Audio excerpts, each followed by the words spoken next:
On va parler de ce qui se passe actuellement du côté du collectif Environnement Champenois. Et on va commencer à parler, ils sont trois, Marc Collard, Stéphane Dubois, Xavier Letchimy. Bonjour à vous. Bonjour. Alors Marc Collard, vous êtes agriculteur, vous êtes un jeune agriculteur et vous êtes président de l'association Non aux éoliennes à Courtiou. Pourquoi Non aux éoliennes? Qu'est-ce qui se passe? Qu'est-ce qui s'est passé? Parce que j'ai appris il y a quelques mois que du coup un projet éolien allait être accepté proche de la commune. Et du coup, Courtiou, rappelez-nous où est Courtiou exactement. Donc ça se situe dans l'Aube. Dans l'Aube, d'accord. Nogent-sur-Seine, limite Seine-et-Marne. D'accord. Et du coup, c'était un projet qui a été très peu médiatisé par les élus. Et du coup, projet de combien d'éoliennes? 7 éoliennes. 7 éoliennes. 7 éoliennes à proximité des habitations, donc à 700-800. Approchez-vous du micro. Donc à 700-800 mètres des habitations, donc ça reste quand même très proche. Et puis 7 éoliennes d'un coup, alors qu'on en a déjà. On en voit déjà au loin et sont déjà présentes dans le paysage. Et tout près pas très loin des maisons. Voilà, pas c'est très ça, loin, très près des maisons. Et en faisant un peu le tour des habitants pour aussi comprendre si les gens aussi étaient informés, souvent c'est les personnes les plus proches du projet qui ne sont pas informés et qui prennent ça un peu... projet qui existe depuis quand, d'après ce que vous avez? Projet qui a été lancé en 2014. D'accord. Donc on voit un peu des affiches un peu par quelques fois, mais quand on discute avec les gens, ils pensent que depuis ce temps-là, en fait, le projet est abandonné. Sauf qu'en fait, il est bien en cours et c'est en cours un peu d'analyse de l'environnement. Et c'est prévu pour quand, en principe, l'installation de ces éoliennes? L'installation, ce serait prévu si du coup tout se déroule dans leurs intérêts d'ici 3 ou 4 ans. D'accord. Alors vous avez contacté effectivement, vous avez pris conscience avec un certain nombre de gens et vous êtes pas. Pourquoi vous êtes contre? Alors moi je suis contre parce que déjà en tant qu'agriculteur on essaye de nourrir un maximum la planète vu que c'est aussi la problématique et du coup on essaye de préserver nos surfaces pour produire un grand nombre puisque c'est ça aussi ce que les personnes veulent et du coup réduire aussi cette surface là pour produire de l'énergie qui à mon sens n'est pas forcément si verte qu'on peut le penser. C'est un petit peu une erreur, quoi. Alors, vous avez contacté, donc, effectivement, le collectif Environnement Champenois, qui est évidemment près de chez vous. Le collectif Environnement Champenois, vous êtes président Stéphane Dubois, c'est ça? Absolument. Vous êtes consultant informatique. Vous regroupez, si j'ai bien compris, 20 associations de protection de l'environnement. Tout à fait. Aujourd'hui, on rassemble 20 associations, donc de la Marne et de l'Aube, des associations de protection de l'environnement, qui ont effectivement un regard critique sur cette industrialisation qu'on constate sur notre territoire. Et donc, on vient aider à informer le plus honnêtement possible, le plus exhaustivement possible les habitants sur le sujet des énergies renouvelables intermittentes, en particulier éolien et photovoltaïque, qui, dans notre secteur, Xavier vous en parlera aussi, c'est absolument anarchique. Et même on pourrait dire outrancier à tel point des densités d'éoliennes. Là, je vous ai fait transmettre une carte. Dans un rayon de 30 km, il y a près de 600 éoliennes. C'est-à-dire qu'on a des paysages... 600 éoliennes dans un rayon de 30 km. Avec encore des éoliennes en instruction. Donc c'est-à-dire des futurs projets qui sont en passe d'être construits. Faites un tour dans cette plaine et puis on a la Somme. Les Hauts-de-France aussi sont ravagés. Aujourd'hui, ça va être tous les littoraux. Donc nous, on est très sensibles à notre cadre de vie, ce bien commun qu'on essaie de préserver à tout prix parce que les gens qui viennent à la campagne, je pense que c'est en particulier pour la quiétude, les paysages. Et aujourd'hui, on a des secteurs véritablement ravagés. Alors justement, ces secteurs ravagés, on va en parler. Xavier Letchimy, vous êtes ancien chef d'entreprise, vous êtes porte-parole du collectif et de l'association Don Quichotte, pas par hasard, les moulins à vent. On connaît ça depuis Cervantes. Et dites-moi alors, pourquoi, alors je vous entends, mais au fond, si vous dites, mais qu'est-ce que vous reprochez aux éoliennes? Je dis ça à tous les gens qui disent, oui, mais écoutez, c'est pas possible, les éoliennes, ça ne va pas. Bon, il y a, effectivement, ça tue des oiseaux, etc. Mais on vous dit, mais attendez, au moins ça fournit l'électricité, au moins ce n'est pas polluant, etc. Qu'est-ce que vous dites à tous les gens qui disent, mais attendez, les éoliennes, c'est quand même très bien? Alors déjà, ce serait très dur pour vous expliquer tout ça. Vous avez des scientifiques qui vous l'expliquent, il y a eu des commissions d'enquête. Vous recevez Monsieur Boulet régulièrement. Maintenant, pour notre partie à nous, Oui, c'est vraiment ce qui est spécifique, c'est l'atteinte sur les paysages dans un premier lieu.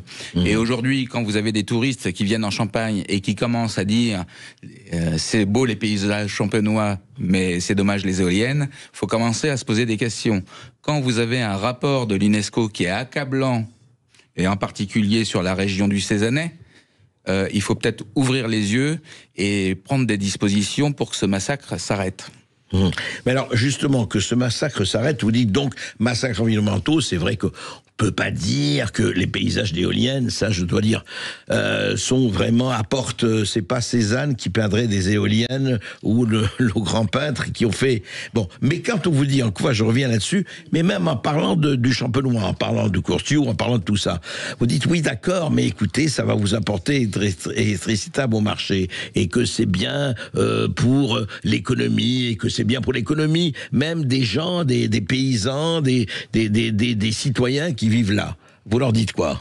Déjà, quand vous regardez la hausse des factures d'électricité, vous pouvez voir que c'est pas forcément une énergie qui est peu coûteuse, ou comme on nous l'a vendu à l'époque, l'énergie du vent et du soleil, qui était soi-disant une énergie gratuite. Aujourd'hui, on commence à se rendre compte des coûts qui sont plus qu'astronomiques, et on en voit les conséquences. Les fermetures des commerces, etc., etc., etc. Alors justement, Marc Collard, vous avez parlé, vous dites oui, nous on est là pour nourrir aussi les gens, et ça diminue le territoire, ça diminue en face le territoire. Mais est-ce que vous, très sincèrement, là, dans votre village et un peu partout, est-ce que les gens vous disent pas, écoutez, bon, c'est bien gentil tout ça, on comprend, oui, on dit pas que c'est très très beau, mais en même temps, regardez, on nous donne beaucoup d'argent pour effectivement pouvoir installer, ça nourrit la commune, ça apporte, les compagnies nous subventionnent, ou en tout cas nous nourrissent, entre guillemets, et les gens autour de vous, est-ce qu'ils sont conscients de ça? Ils vous disent quoi? Autour de moi, ils me disent surtout qu'en fait, restent quand même un avis négatif sur ce projet-là. Est-ce qu'ils estiment que bon, il n'y a pas de plus-value non plus pour la région, à part donc les subventions données pour la commune et pour les propriétaires fonciers, mais en soi, il n'y a pas de création d'emplois puisque les éoliennes viennent de l'étranger, Chine surtout. Voilà, oui, donc le porteur projet là, dans ce cas précis, il est alsacien, donc il n'y a pas non plus trop de valeur pour le territoire. Et puis eux, c'est surtout aussi la problématique environnementale et aussi la problématique de santé. Puisque voilà, selon la sensibilité des personnes, il y a aussi certains qui peuvent avoir des problèmes avec la proximité des éoliennes. Alors justement, Stéphane Dubois, vous regroupez une vingtaine d'associations. C'est quoi, vous, quand on vous dit oui d'accord, mais écoutez, économiquement c'est intéressant, on vous dit aussi effectivement, et personne ne parle de l'intermittence du spectacle, parce que quand il n'y a pas de vent, qu'est-ce qu'on fait? Et quand il n'y a pas de soleil, qu'est-ce qu'on fait, etc. Qu'est-ce qu'on dit autour de vous? Est-ce que vous arrivez à convaincre les gens, et comment ça se passe? Aujourd'hui, on a pu le constater. Vous recevez, comme vous disiez, régulièrement Fabien Bouglet. Et aujourd'hui, c'est de notoriété quand même. Il y a eu une prise de conscience sur ces dernières années, sur ces énergies renouvelables intermittentes qui posent un gros problème sur notre réseau électrique, qui nous coûte un bras en termes d'interconnexion et de frais sur notre réseau, qui pose des problèmes aussi à notre énergie nucléaire. Donc en fait, c'est effectivement cette manne qui vient sur les communes, sur les collectivités et sur les propriétaires. C'est à quel prix on est prêt à sacrifier en fait notre cadre de vie pour une énergie qui aujourd'hui, on le sait, vous avez vu les sénateurs, vous avez reçu Vincent Louot, il y a cette fameuse programmation pluriannuelle qui a même été dénoncée par l'Académie des sciences en disant cette copie donnée par le gouvernement est hors sol en termes de prévision de notre modèle énergétique sur les 10 prochaines années. Oui. Et les pertes de milliards, de dizaines de milliards. À l'heure où notre pays est surendetté, on cherche à faire des économies, on sait que ça nous coûte énormément. Voilà, nous on est pour un moratoire, littéralement, sur l'ensemble du territoire, pas que dans la Somme ou dans la Marne, qui sont pourtant les départements les plus ravagés. Vous voyez, là, ils veulent faire, je crois, je sais, l'éolien en mer, c'est sur le littoral, c'est fois 37 fois. 50 parcs. Tout le littoral. Oui, en mer. Tout le littoral sera ravagé. Et quand les éoliennes sont à moins de 20 km, vous êtes sûr que vous les verrez. La nuit, n'en parlons pas. Dans notre secteur, c'est absolument hallucinant. Donc moi, je voudrais juste mettre le point aussi sur la schizophrénie de notre gouvernement qui a lancé une stratégie nationale sur la biodiversité. Madame Agnès Pannier-Runacher en parle régulièrement. préserver la vie, préserver les espaces naturels. Et ça va passer en incohérence avec nous, l'industrialisation, parce que c'est une industrialisation qu'on constate sur nos territoires absolument aberrante. Voilà. Oui, et c'est une industrie qui crée ni emploi ni autre. Parce que la France a été désindustrialisée d'un côté et on veut remplacer ça par les éoliennes, c'est ça. Avec une énergie qui nous coûte très cher, alors qu'on pourrait s'appuyer sur notre nucléaire, développer d'autres solutions aussi. On n'est pas que des anti-éoliens, on propose aussi des choses dans nos cahiers d'acteurs, comme d'autres sources d'énergie, et on pourrait redonner une énergie compétitive, bon marché, pour justement réindustrialiser, faire des économies, que les Français payent moins cher leurs factures. Voilà, on a... D'ailleurs, vous parliez d'argent. Oui. Excusez-moi de vous couper, mais vous parliez d'argent. Il arrive un moment, il faut savoir pourquoi on a mis des éoliennes. À la base, on a mis des énergies renouvelables, intermittentes, pour lutter contre le réchauffement climatique, et en aucun cas pour faire de l'argent. Aujourd'hui, le seul argument pour implanter des éoliennes n'est plus que l'argent. Ça tue les oiseaux, donc on défend plus les éoliennes que les oiseaux. Ça massacre nos paysages. Et on laisse faire. Aujourd'hui, il y a des gens qui sont dans l'immobilisme et dans l'inconscience le plus total. Vous avez des rapports qui sont accablants, en particulier des rapports de l'UNESCO. Il faudrait peut-être s'éveiller un petit peu, parce que ceux qui ont un intérêt à agir, le plus important, ne bougent absolument pas. On va en parler justement après cette petite pause. On va essayer de voir s'il y a des solutions, encore une fois, à votre niveau, et surtout de savoir si effectivement la plupart des gens, enfin autour de vous, ont pris conscience ou pas de ce qui se passe, et effectivement d'essayer de voir comment on peut avancer dans cette problématique. À tout de suite. Sud Radio Berkhoff dans tous ses états, midi 14h. André Berkhoff. Comment se bat-on ? Comment affronte-t-on ? Comment fait-on au niveau de la ville, au niveau de la commune, au niveau de la région et au niveau du département quand on n'est pas d'accord avec un projet qui arrive d'en haut, qui arrive d'un peu partout, notamment effectivement ce qu'on appelle les intermittents du spectacle, c'est les éoliennes et éventuellement les panneaux solaires, parce que ne rappelons plus encore une fois, on n'est pas contre, le problème n'est pas être contre, mais qu'est-ce qu'on fait quand il n'y a pas de vent et qu'est-ce qu'on fait quand il n'y a pas de soleil? Petit problème. Et nous sommes avec Marc Collard, Stéphane Dubois et Xavier Letchimy. Stéphane Dubois, justement, à propos du collectif, décrivez un peu le labyrinthe. Comment on fait, par exemple, mettons-vous, alors voilà, Marc Collard, Stéphane Dubois, Xavier Letchimy, vous êtes tous bénévoles, je le rappelle, bien dit, vous vous battez vraiment depuis des années, en tout cas, contre ce qui se passe de ce point de vue-là. Et comment, comment ça se passe? Par exemple, les gens arrivent, donnent un projet, qui décide du projet, et comment, si on est opposé au projet, comment on peut se battre? Alors, de quelle façon? Tout va se passer au moment d'une enquête publique, en fait, qui va être organisée sur là où les communes concernées, pendant laquelle les habitants viennent donner leur avis, qu'on peut donner aussi par Internet. D'accord. Et cette enquête publique est supervisée par un commissaire enquêteur, voire plusieurs commissaires enquêteurs, une commission d'enquête, en fait, qui a pour but... Enquête publique au niveau de la ville, du département, etc. C'est ouvert à tout le monde. Ouvert à tout le monde. Plus vous donnez des avis locaux, plus ils sont pondérés, enfin ils ont du poids dans l'enquête et ils sont pris en considération par les commissaires enquêteurs. À la suite de quoi, la commission d'enquête émet un avis favorable ou défavorable en fonction du retour du terrain qu'ils ont eu vis-à-vis de la population. Et ensuite, c'est au préfet de toute façon de décider. C'est-à-dire que nous, on a des cas de figure où malgré la mobilisation, donc grâce à nos actions, qui sont donc en fait d'informer les gens, parce que être contre, c'est une chose, mais c'est surtout ce qu'on souhaite depuis le début, c'est plus d'honnêteté intellectuelle, c'est d'être informé le plus largement possible de tout, des aspects négatifs comme des positifs, en particulier des négatifs, puisque vous pensez bien que les promoteurs se gardent d'en parler, et donc effectivement d'essayer d'avoir un avis défavorable de cette commission d'enquête. Le problème, c'est que même avec une forte mobilisation, même avec un avis très défavorable de la commission d'enquête, le préfet peut donner une autorisation de construire. Oui, il peut absolument ne pas tenir compte des résultats de la commission d'enquête publique. D'accord. Pas du tout. Et donc, à ce moment-là, nous, avec d'autres habitants, nos associations, nous portons recours contre cette autorisation préfectorale. Et là, c'est au tribunal administratif d'appel, donc tout de suite avec des frais d'avocat qui sont énormes, on va pas se le cacher, ça peut aller jusqu'à 20 000 € sur une procédure, donc c'est vraiment énorme. Ouais. Bénévoles que nous sommes, on fonctionne qu'avec des dons, et ça marche aussi dans l'autre sens, c'est-à-dire que on a un refus du préfet, et là, à ce moment-là, c'est le porteur de projet qui veut aussi défendre en fait son projet, et qui donc fait un recours. Le promoteur, l'industriel, voilà, etc. Qui fait un recours contre le refus de la préfecture. Et à ce moment-là, nous portons aussi, on va dire, en appui de cette décision préfectorale, pour faire en sorte que ce refus du préfet soit respecté. D'accord. Alors, Xavier Letchimy, justement, comment ça se passe? Parce que vous m'avez parlé hors antenne des communications qu'il y a et de certaines propositions du préfet, en l'occurrence. Oui, pour vous donner un exemple, en 2021, les élus marnais titraient dans la presse « Stop aux éoliennes ». Ils avaient donc écrit des lettres au ministre, au président, et commencé à faire un atlas des paysages qui était censé régler le problème du développement anarchique de l'éolien.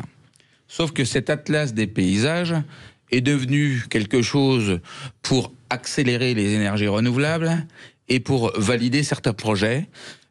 Et ce qui s'est passé, c'est que là, on commençait à avoir des consultations pour avis à l'époque dans nos communes.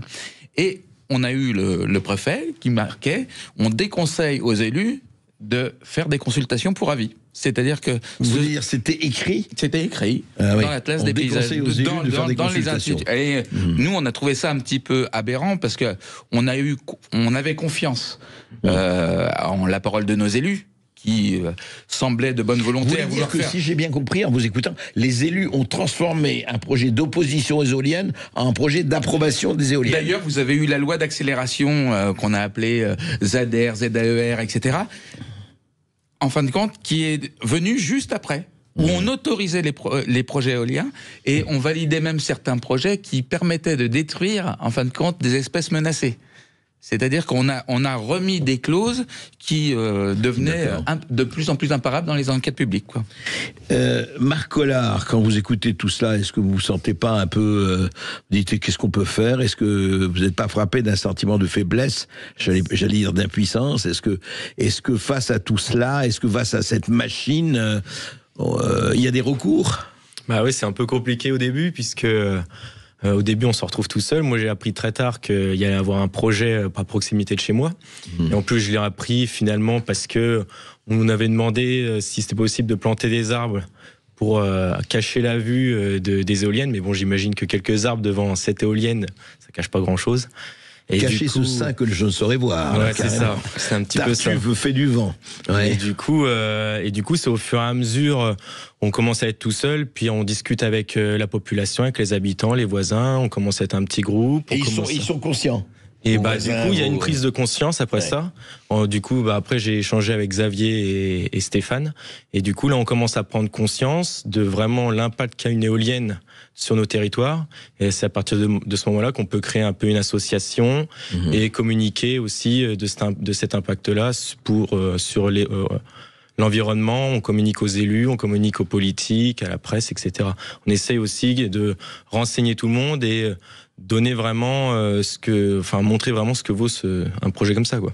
Alors justement, est-ce que aujourd'hui, à l'heure où on parle, Xavier Letchimy, Stéphane Dubois, est-ce que vous vous sentez optimiste dans cette lutte ou le chemin semé d'embûches ou travail d'Hercule? J'ai envie de dire, comme je vous disais tout à l'heure, c'est que la prise de conscience au plus haut niveau est en train de se faire, manifestement. Par contre, dans le concret, sur le terrain, les projets continuent, les instructions continuent, les prospections des promoteurs continuent. Donc tout continue sur le terrain, oui, je parle du terrain. Oui, mais ça continue. Donc moi, j'en profite là pour alerter aussi les propriétaires, qui sont quand même en fait les premiers intéressés et premiers responsables de ce qu'on peut voir. C'est-à-dire qu'il faut d'abord avoir des autorisations, des promesses de bail ou de convention avec les propriétaires. Donc je les invite à se renseigner sur les contrats que les porteurs de projets sont susceptibles de les faire signer, de bien faire étudier ça par un notaire ou même des avocats spécialisés sur les contrats, parce que c'est beaucoup plus complexe qu'il n'y paraît. Alors évidemment, on vous fait miroiter des sommes quand même très intéressantes. Oui. Pas besoin d'arroser une éolienne, il n'y a besoin de rien faire pour toucher près de 20 000 € par an et par éolienne aujourd'hui. C'est 20 000 € par an. À peu près, aujourd'hui, sur les modèles. C'est à peu près. 20, 25 000. C'est dans ces eaux-là. Après, c'est négociable, c'est un peu à la tête du client. Vous avez les chimies, d'accord. Négociable. Donc moi, je crois en cette prise de conscience et l'Académie des sciences, vous avez vu, je le répète, toutes les commissions d'enquête qui ont montré que déjà d'une part, dans notre pays, cette énergie intermittente nous pose plus de problèmes qu'elle nous apporte de bénéfices. C'est montré, c'est expliqué par les plus grands spécialistes. Un certain nombre de gens l'ont dit. Oui, Absolument. voilà. Mais est-ce que les élus, alors Xavier Letchimy, est-ce que les élus, vos élus, là, puisque restons dans votre région, mais enfin c'est valable évidemment, au-delà de votre région, est-ce qu'ils ont pris conscience ou pas? Ils ont pris conscience de l'opposition, mais ils sont dans le déni. Parce que quelque part, ils ont leur part de responsabilité dans le développement anarchique de l'éolien. Et dernièrement, vous avez Monsieur Franck Leroy qui a participé à une émission. Qui est Monsieur Franck Leroy? C'est le président du Grand Est. D'accord. Qui dit clairement qu'il n'a jamais entendu parler d'opposition à l'éolien. Alors que vous avez, il était quand même maire d'Épernay, le berceau du Champagne, et vous avez quand même l'UNESCO qui donne des conséquences dans son rapport dramatiques pour certains coteaux champenois. Donc aujourd'hui, on est dans un espèce de déni, on évite de parler de nous et des éoliennes, et on vous montre toujours des belles photos des éoliennes, mais on vous montre pas les mauvaises. Oui, sauf quelques massacres d'oiseaux qui ont été dénoncés et qui ont été dénoncés avec la victoire des partisans des animaux. Mais pas partout.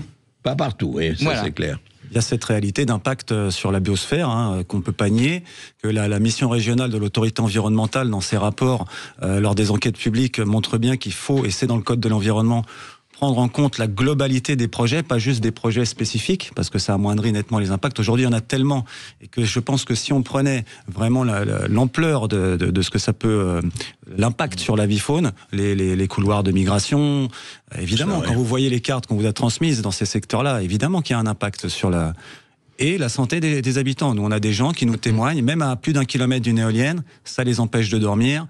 Il y a une réalité aussi de ce côté-là qui n'est pas abordée. En tout cas, soyons clairs tous les trois, vous n'abandonnez pas le combat, au contraire. Exactement. Même si c'est compliqué. Même si c'est compliqué.